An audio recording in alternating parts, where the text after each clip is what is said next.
posição que a gente está, né? Os discípulos ainda estão dentro do cenáculo, né? Eles estão ali caminhando para sair. Jesus começa então a falar com eles. E aí no final do capítulo 15, né? Jesus faz, né, faz alguma direção, né, daquelas coisas que estão por vir, e ele começa agora no capítulo 16, ainda continuando o discurso para os discípulos restantes. Ele começa a falar agora, né, o que vai ser, né, seria um texto mais no sentido de futuro, né, que ele vai mostrar, né, quais são as predições que vão acontecer, e ele começa falando lá, né, versículo 1, né, primeiro: tenho-vos dito essas coisas para que não vos escandalizeis. Dito essas coisas, né, lembrando, o que ele está referenciando aqui no capítulo 16? Aquilo que ele foi falar no capítulo anterior, né? No capítulo 15, do versículo 18 ao 27, né? Ele fala para os discípulos: eu tenho dito isto o quê? Que o mundo vai odiar vocês assim como ele me odiou. Né? Então ele volta à referência do capítulo anterior, para que vocês não fiquem assustados, né? Então por isso ele termina já o versículo 1. Versículo 2: eles, e aí ele já fala, né, referência ao povo judeu, né, o pessoal, né, que estava ali nas sinagogas. Ele vai falar aos representantes, ele vai falar: olha, eles vos expulsarão das sinagogas, mas vem a hora em que todo o que vos matar julgará com isso tributar culto a Deus. Então o que ele fala? Olha, todas essas pessoas, né, tudo aquilo que eles vão fazer com vocês, tá? Eles vão julgar na mente deles que eles estão fazendo, na verdade, aquilo que Deus quer. Eles vão atuar, ou seja, tudo aquilo que eles fizerem ali, eles vão imaginar que estão fazendo a favor do bem, ou seja, né, em favor de Deus, mas pelo contrário, a gente vai ver que ele vai fazer isso tudo contrário ao que de fato Deus quer. E aí a gente vai lá.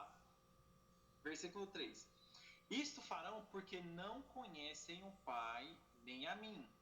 Versículo 4: ora, estas coisas vos tenho dito para que, quando a hora chegar, vos recordeis de que eu vos disse. Não vos disse desde o princípio, porque eu estava convosco. Essa parte do porque ele não estava convosco, tá? Ele referencia diretamente: olha, eu não falei para vocês tudo o que vai acontecer. Por quê? Porque por enquanto eu ainda estou com vocês. Quando a gente olha para Apocalipse capítulo 12, 4, 13 e 17, vocês vão ver que lá o dragão primeiro vai atrás de quem? Ele vai atrás da criança, e depois que ele vai atrás da criança, ele vai atrás da mãe que concedeu a criança. Ou seja, aqui é um paralelo, lembrando: olha, por enquanto eles estão atrás de mim, Jesus, mas quando eu me for, eles vão atrás daqueles que proclamam o meu nome. Então aqui é uma referência, né, um paralelo direto a essa referência. E ele vai continuar lá, versículo 5: mas agora vou para junto daquele que me enviou. E nenhum de vós me pergunta: para onde vai? O que acontece aqui, né? Quando a gente olha para os capítulos anteriores, toda vez que Jesus, né, faz uma referência onde, olha, eu vou para de onde eu vim, para onde eu vou ninguém pode ir. E aí a gente tem o povo judeu, inclusive, condenando Jesus, falando que ele estava, né, endemoniado, os discípulos sem entender. Jesus olha para eles e fala: olha, agora que é o momento onde eu estou falando que eu estou indo para junto do Pai, ou seja, para onde é aquela hora onde para onde eu vou e vocês não podem ir, ninguém pergunta para ele para onde vai. Agora seria exatamente o momento deles falarem: Senhor, para onde é que o Senhor vai? Em vez de ser todas aquelas referências anteriores. Por quê? Porque agora os discípulos estão mais, vamos dizer assim, mais tristes com o acontecimento de perder Jesus, num sentido tão amplo que eles esquecem, já não dão mais importância nem para onde ele vai. Eles estão, todo mundo, na teoria, tristes por aquele acontecimento. Eles estão, como se diz, né? Aquele momento a gente olha, a gente vai perder essa pessoa, então eles estão preocupados mais com a tristeza do que de fato que Jesus tem falado: olha, para onde eu vou? E aí ele coloca exatamente esse questionamento: olha, vocês estão tão aí desse jeito que agora que era a hora que vocês deviam me perguntar para onde eu vou. Tanto que ele vai continuar aí no versículo 6: pelo contrário, porque vos tenho dito estas coisas, a tristeza encheu o vosso coração. Ou seja, a tristeza toma conta de todos os sentimentos dos discípulos que estão ali. Versículo 7: mas eu vos digo a verdade, convém-vos que eu vá, porque se eu não for, o Consolador não virá para vós outros. E se, porém, eu for, eu vos enviarei. Ou seja, Jesus deixa claro que se ele não sair lá para retornar à sua origem, não tem como ele enviar o Consolador. Lembrando, aqui, né, como a gente já sabe do contexto geral, enviar o Consolador no sentido permanente, né? Ou seja, que ele de fato vai habitar e vai continuar com o povo. Versículo 8. Quando ele vier, convencerá o mundo do pecado, da justiça e do juízo. Do pecado, porque não crê em mim, da justiça, porque eu vou para o Pai e não me vereis mais, do juízo, porque o príncipe deste mundo está julgado. Primeiro, vamos lá, separar. Versículo 8, ele vai falar 3 coisas que são as funções principais do Espírito Santo. Ele vai convencer o mundo do pecado, da justiça e do juízo. Ou seja, ele vai convencer o mundo de 3 coisas que vão acontecer. Quais são elas? Primeiro, do pecado. Por quê? E ele vai explicar no finalzinho, no começo do 9. Olha, do pecado porque não crê em mim. Ou seja, tudo aquilo que Jesus veio, declarou ser o Filho de Deus, que de fato ele vinha do Pai, o povo não creu nele e julgou ele de maneira errada. Então eles pecaram por não acreditar ou não seguir os planos de Deus. E obviamente, né, ser contraditório a isso daí. Ele vai falar, primeiro, o Espírito Santo também vai convencer da justiça. E aqui na justiça eles falam, da justiça porque vou para o Pai. Aí aqui a gente tem que separar um paralelo para entender esse contexto. Primeiro, é como a gente já sabe aquilo que está por vir, quando a gente olha o texto, ele fala, olha, eles vão convencer da justiça porque eu vou para o Pai. Qual é a ideia? Jesus vai ser crucificado por ser o maior dos injustos entre a terra. Ele vai ser condenado porque ele blasfema contra Deus. Então o povo vai categorizar Jesus como sendo uma pessoa injusta. E o Espírito Santo vai convencer o povo que está lá que Jesus não só era justo, mas tão justo que ele foi morar junto do Pai. Ele está à direita do Pai. Então, essa ideia que, quando Jesus coloca que o Espírito Santo vai vir para trazer a justiça, é a justiça no sentido de que Jesus era justo, fez tudo aquilo que de fato foi proclamado e dito de forma perfeita, e tão justo que ele morreu de forma injusta. Porque ele foi declarado como sendo um dos maiores injustos da terra e por isso o pecado e crucificado na cruz. E aí ele vem para selar no texto que Jesus, na verdade, era tão justo e a sua justiça de fato foi feita, que ele está à direita do Pai como uma pessoa justa. E depois, por último, né, ele vem falar do juízo. Ou seja, o Espírito Santo também vai convencer as pessoas do juízo que deve acontecer. Por quê? Porque o mundo já está julgado por aquilo que ele fez. Então, a aplicação do juízo também é necessário para que eu tenha justiça feita e realizada. Porque sem uma determinada penalidade não há justiça. Então eu preciso, quando há algum tipo de infração, eu preciso ter algum tipo de aplicação para que eu tenha justiça. Porque senão a pessoa o que aconteceu fica impune. Então o Espírito Santo vem para fazer essas 3 coisas. Convencer o mundo do pecado, da justiça e do juízo. E aí depois ele vai explicando o porquê de cada um. E aí ele vai lá, versículo 12. Tenho ainda muito que vos dizer, mas vós não podeis suportar agora. Então Jesus olha para os discípulos, né? Assim como ele tinha indagado, por que vocês não perguntam mais para onde eu vou? Ele percebe que o coração, né, daquelas pessoas que estão ali ao seu redor, eles estão com tamanha tristeza que eles não conseguiriam nem sequer suportar o que Jesus ainda poderia falar. Mas ele, como, né, conhecedor de todas as coisas, ele reconhece, ele fala, olha, eu vou parar por aqui. Quem vai continuar essa aplicação vai ser o próprio Consolador, o Espírito Santo, que está por vir. E ele vai continuar lá, versículo 13. Quando vier, porém, o Espírito da verdade, ele vos guiará à verdade, porque não falará por si mesmo, mas dirá tudo o que tiver ouvido e vos anunciará as coisas de onde vir. Então aqui ele vai falar assim, olha, que o Espírito Santo, ele é mais do que ele não é uma pessoa que vai falar só aquilo que ele quer. Ele não vem aqui para falar aquilo que ele quer por ele mesmo. Mais que isso, ele é uma pessoa que, vamos dizer assim, no relacionamento entre pai e filho, ele é aquela pessoa que está ali como se fosse um ouvinte, escutando o que o pai fala para o filho e o filho para o pai, e não só escutando, como ele vem transmitir essas coisas que são faladas no mundo celestial. Ele me glorificará, porque há de receber do que é meu, e eu vou lá de anunciar. Versículo 15: tudo quanto o Pai tem é meu, por isso é que vos disse que há de receber do que é meu, e vou lá de anunciar. Versículo 16: um pouco e não mais me vereis. Outra vez, um pouco e ver-me-eis.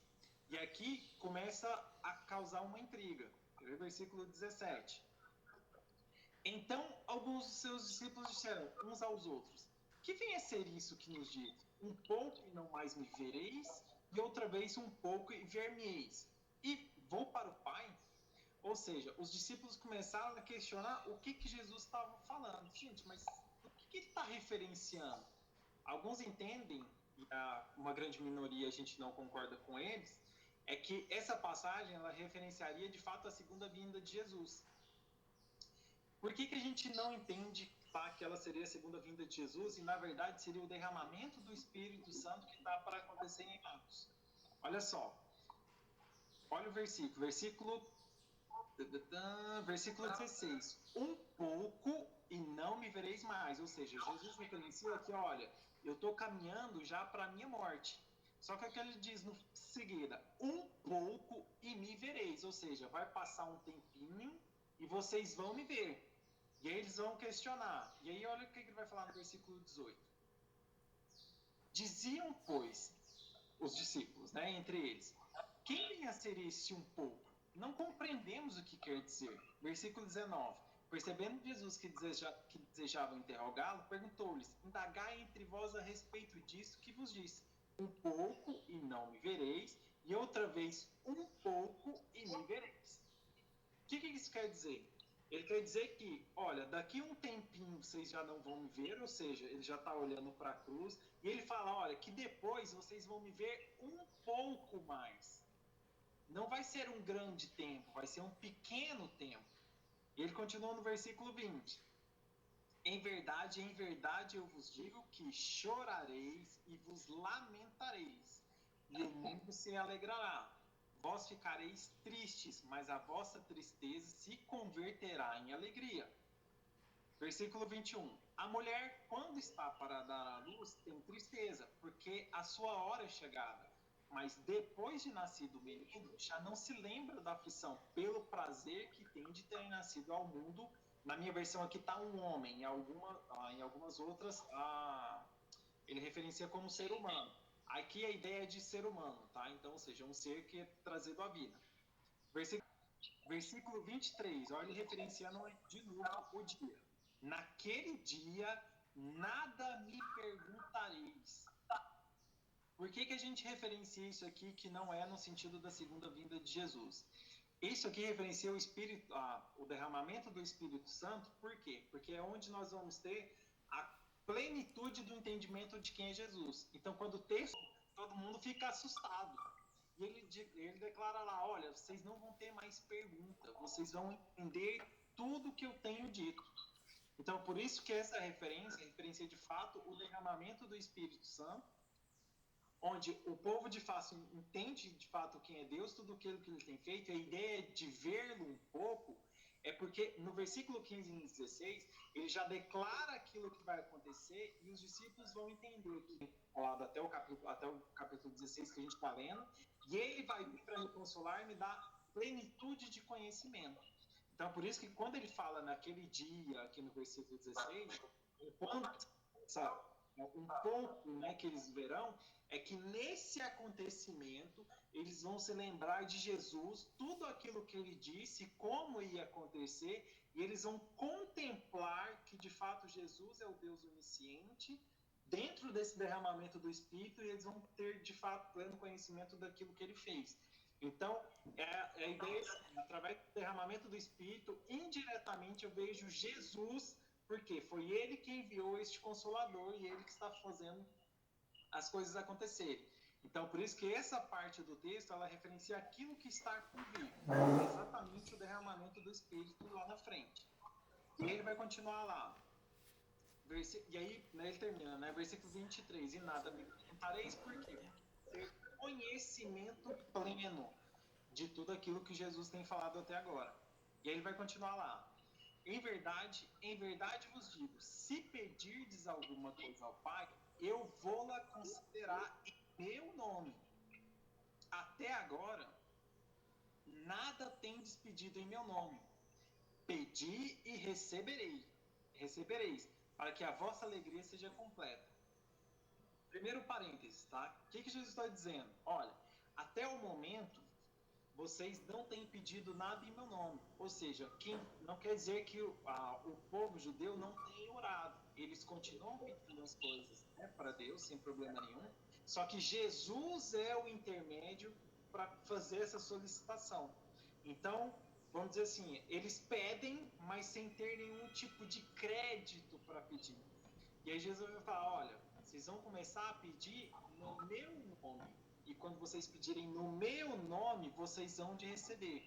Porque eu serei o seu intermédio. E é por isso que a gente tem a referência, né, de Jesus, o caminho, a verdade e a vida. Ninguém chega ao Pai senão por mim. Então Jesus vai declarar, olha, a partir daquele momento específico, onde eu for crucificado e tudo, né, acontecer, vocês vão pedir as coisas no meu nome, porque você eu que vou estar lá. Eu que vou, vamos dizer assim, ser o justo perante a Deus para que vocês possam pedir alguma coisa. E ele vai continuar as palavras lá de despedida, no versículo 25. Aí ele vai explicar, né? Essas coisas você tem por meio de figuras. Ou seja, quando a gente pega, né, todos os capítulos anteriores, até esse momento, Jesus tem feito figuras, machado, enfim, feito referências, né, para contextualizar o que há de acontecer. Aí ele vai continuar. Vem a hora em que não vos falarei por meio de comparações. Lembrando, né? O entendimento já jogando no Espírito Santo. Mas vos falarei claramente a respeito do Pai. Naquele dia, ou seja, lá jogando lá para frente novamente, né? Pensando naquilo que está por vir, o derramamento do Espírito, pedireis em meu nome, e não vos digo que rogarei ao Pai por vós. O que isso quer dizer? Quer dizer que, até o momento, Jesus é a pessoa que pede ao Pai, como sendo de fato aquele justo representante, para que as coisas aconteçam para os filhos. A partir daquele dia do derramamento do Espírito, quer dizer que Jesus não vai mais rogar no sentido de ter que ele conversar diretamente com o Pai. Mas agora é como se ele pegasse na mão, né, dos seus respectivos discípulos, ele apresentasse ele aos pais, e dessa forma os discípulos conseguiam um acesso direto a Deus através de Jesus.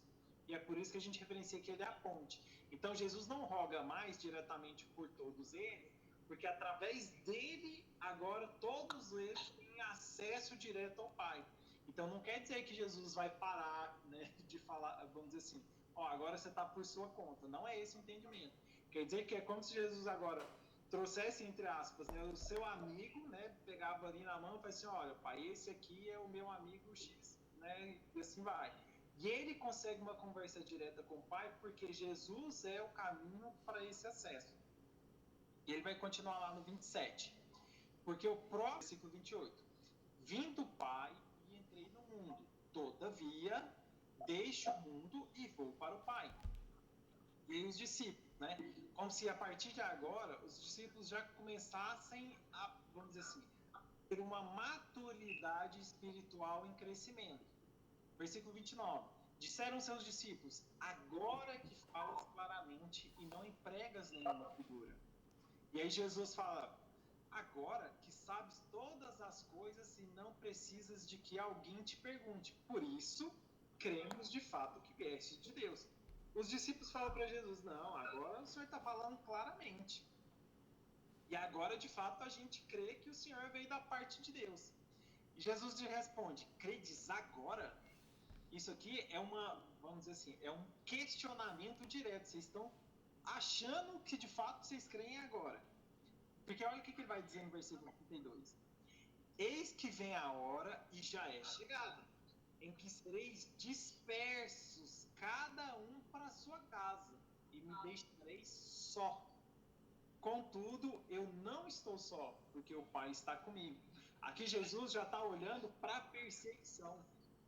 Quando ele vai ser crucificado, todo mundo vai, cada um vai para a sua casa, apesar de os discípulos demorarem um pouco mais para retornar à sua casa original. E a gente entende que de fato eles retornam para casa, porque a gente vai ver quando mais. Eu já estou dizendo o que vocês vão fazer.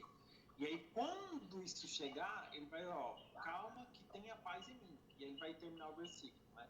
No mundo passais por aflições, mas tem de bom ânimo. Eu venci o mundo. Então Jesus termina essas palavras de despedida, né, dizendo aquilo que vai acontecer, que os discípulos ainda não entendem, né, apesar de eles declararem que acreditam em Deus, mas que eles ainda